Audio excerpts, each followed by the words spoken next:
আসসালামু আলাইকুম ওয়া রাহমাতুল্লাহি ওয়া বারাকাতুহু। আরো একটি গুরুত্বপূর্ণ অঙ্কে সবাইকে স্বাগতম। আজ আমরা আলোচনা করব পিডিএফ সাজেশনের প্রবলেম 7। প্রশ্নে বলা হচ্ছে you have a single amount of taka 2000 for 3 years at 8% pay. অর্থাৎ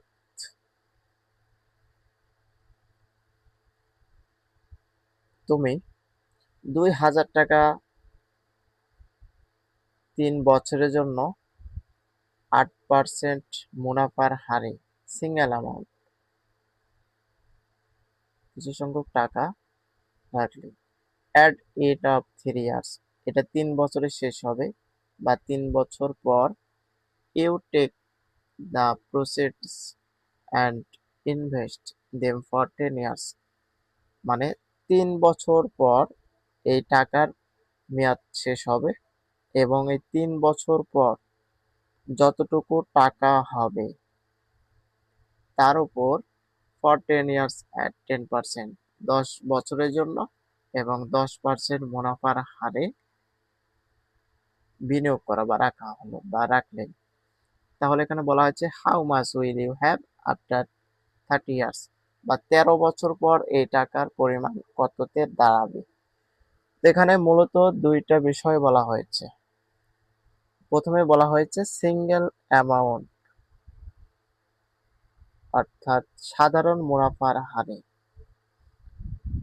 2000 টাকা মনে করো তুমি রেখেছ 3 বছরের জন্য 8% মুনাফার হারে। তাহলে 3 বছর পর আমার একটি লভ্যাংশ বা টাকার পরিমাণ দাঁড়াবে। তারপর এখানে বলা হয়েছে যে টাকা দাঁড়াবে সুদ সহ বা মুনাফা সহ ওই মোট টাকার উপর আবার তুমি 10 বছরের জন্য 10% মুনাফায় টাকা জমা রাখলেন। তাহলে আগে 3 বছর চলে গেল, পরবর্তীতে 10, তাহলে 3 আর 10 কত হলো? 13 হলো। এই 13 বছর পর তোমার কত টাকা দাঁড়াবে পরিমাণ। তাহলে এখানে যেহেতু প্রথমে বলা আছে সিঙ্গেল অ্যামাউন্ট, অর্থাৎ সাধারণ মুনাফা বলেছে, সুতরাং আমরা ফার্স্ট অফ অল মুনাফা বের করব যে 3 বছর পর কত হবে। সরি, মুনাফা না, মোট টাকার পরিমাণ আমরা বের করব। দেন ওই টাকার উপর বেস করে আবার পরবর্তীতে 10 বছরের জন্য কত ভ্যালু আসছে এটা আমরা বের করব। তাহলে আমরা লিখব যে প্রথম ক্ষেত্রে, অথবা আমরা লিখতে পারি এটা হচ্ছে সলিউশন। সলিউশন আমরা রেখে দিলাম সলিউশন।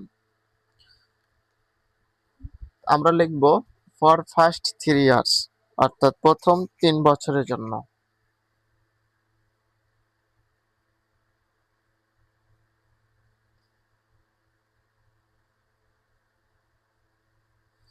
প্রথম 3 বছরের জন্য আমরা বের করব। তাহলে কি কি মান দেওয়া আছে আমরা আগে লিখে নিই।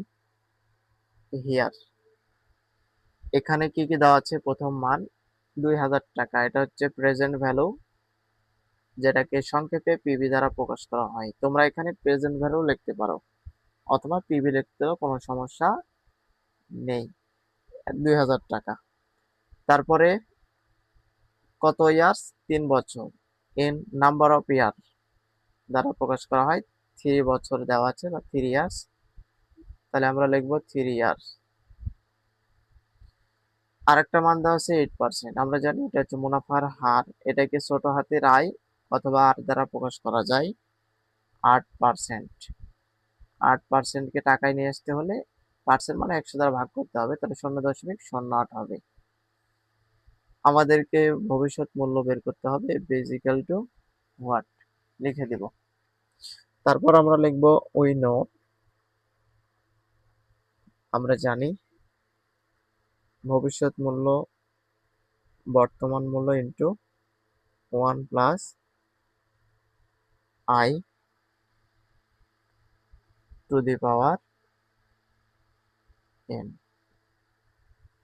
যেহেতু এখানে কোনো এম এর মান নাই, যদি এম এর মান থাকতো তাহলে আই এর নিচে ভাগ হতো এবং এন এর সাথে এম এর মান গুণ হতো। যেহেতু এম নাই, সুতরাং আমরা এইভাবে লিখবো ফর্মুলা। তাহলে ভবিষ্যৎ মূল্য 2000 দেওয়া আছে, 1 প্লাস আই। আই এর মান কত? 0.08। আর এন এর মান কত দেওয়া আছে? 3।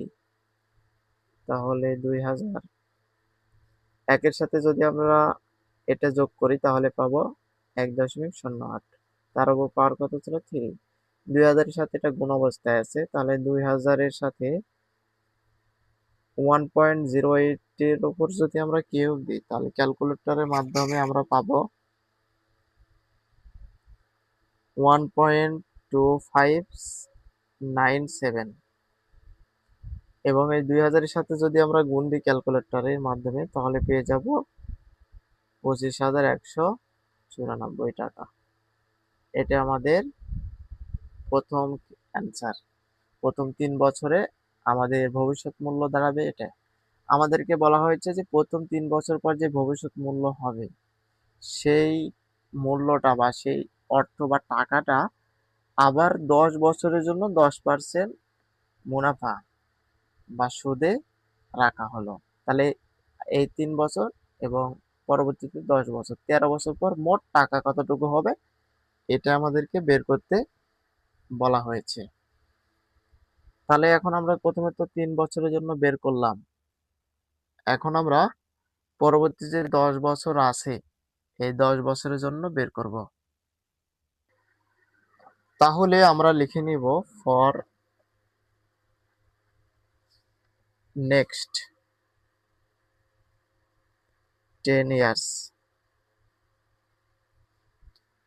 পরবর্তী 10 বছরের জন্য।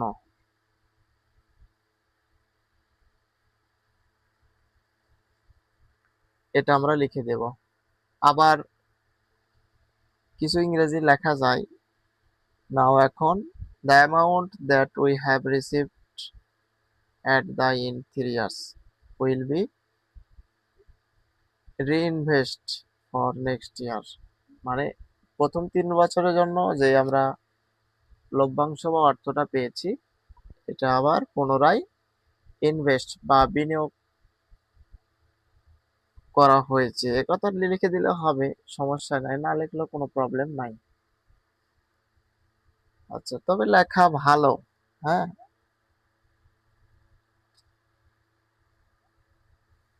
তাহলে দ্বিতীয় ক্ষেত্রে মানে প্রথম ক্ষেত্রে যেটা আমাদের লভ্যাংশ ছিল এটা হচ্ছে প্রেজেন্ট ভ্যালু বা বর্তমান মূল্য।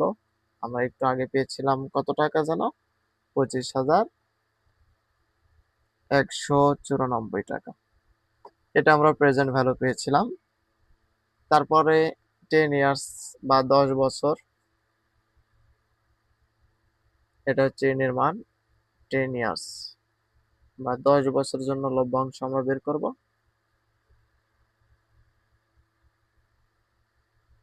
তাহলে আগে 3 বছরের তো হয়ে গেছে, পরবর্তীতে 10 বছরের জন্য আমরা বের করব। তাহলে আগে 3 আর এই 10, 13 বছর হয়ে যাবে, যেটা প্রশ্নে আমাদেরকে বের করতে বলা হয়েছে। আয় কত পার্সেন্ট? এই যে পরবর্তীতে যেই টাকাটা মানে যে টাকাটা রাখা হলো এটা 10% মুনাফার হার। এটাকে ছোট হাতের আই বা আর দ্বারা প্রকাশ করা যেতে পারে। 10%, 10কে 100 দ্বারা ভাগ দিলে হবে 0.10 টাকা। আমাদেরকে ভবিষ্যৎ মূল্য বের করতে হবে FV is equal to what. তারপর আমরা ফর্মুলা লিখবো উই নো। ফর্মুলা একই, FV is equal to PV into 1 plus i to the power n. কত বর্তমান মূল্য? 25,194। এটা কমা, এটা 1, তাহলে 1 প্লাস 10। আই মানে কি? মুনাফার হার 0.10। এন এর মান কত? 10 বছর, 10।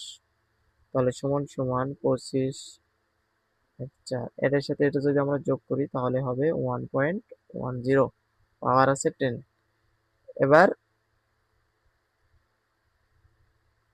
এটার উপর যদি আমরা পাওয়ার যদি 10 দিই তাহলে কত হবে?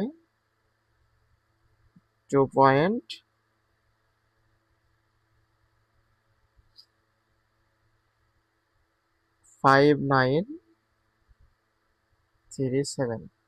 এবার এটার সাথে যদি এটা আমরা গুণ দিই তাহলে আমরা পাবো, সরি এটা 65 হবে, হ্যাঁ, 65,346 টাকা হবে। এটা হচ্ছে আমাদের কাঙ্ক্ষিত অ্যান্সার। অর্থাৎ আগের 3 বছরের জন্য আমরা বের করছি যেটা, ওটা হচ্ছে এই যে পরবর্তী যে 10 বছরের জন্য বিনিয়োগ করছি, এটা হচ্ছে বর্তমান মূল্য। এই বর্তমান মূল্যের উপর পরবর্তী যে 10 বছর আছে টোটাল মান বা অর্থ এসেছে 65,346 টাকা। এটা হচ্ছে ভবিষ্যৎ মূল্য 13 বছর, মোট 13 বছর, আগে 3 বছর, এখন 10 বছর, মোট 13 বছরের জন্য। আশা করি অঙ্কটি তোমরা ভালোভাবে বুঝতে পেরেছো। আমরা এখন লিখবো এখানে after, 30 years,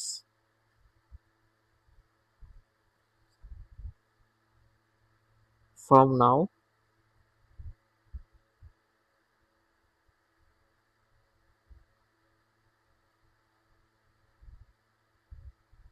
from now she will have টাকা 65,346।